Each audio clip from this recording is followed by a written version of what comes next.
রাত ৩:২৫। আমি তখন একা একটা পুরনো গেস্ট হাউসের ঘরে, রুম নাম্বার ৩২৫। সেদিন ছিল আমার প্রথম দিন এই শহরে। ঘরের বাতাসটা ভারী লাগছিল, যেন কেউ শ্বাস নিচ্ছে, কিন্তু আমি ছাড়া ঘরে আর কেউ নেই। প্রথমে ভাবলাম এটা হয়তো আমারই কল্পনা। দীর্ঘ সফরের ক্লান্তি, চোখ ঝাপসা লাগছে।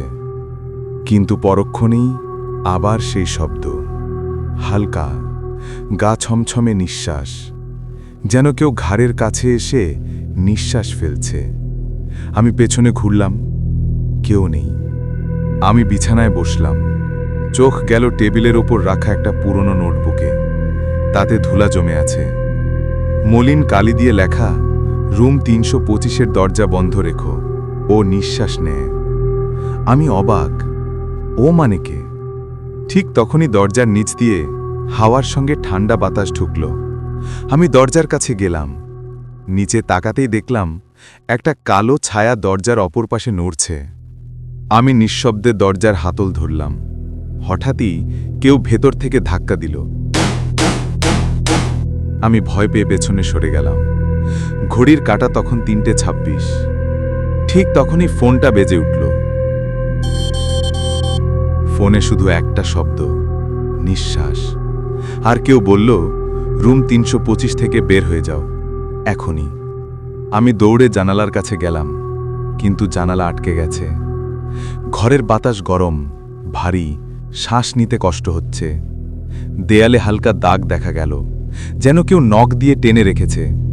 আমি মোবাইলে টর্চ অন করতেই দেখি দেয়ালে রক্তে লেখা, ৩:২৫-এ আবার দেখা হবে। আমি পাগলের মতো দরজার দিকে ছুটলাম। দরজা খুলছে না। ঠিক তখন পেছন থেকে কারোর ভারী নিঃশ্বাসের শব্দ।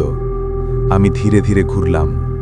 ঘরে কেউ নেই, কিন্তু আয়নায় দেখলাম আমার পেছনে আরেকটা আমি দাঁড়িয়ে।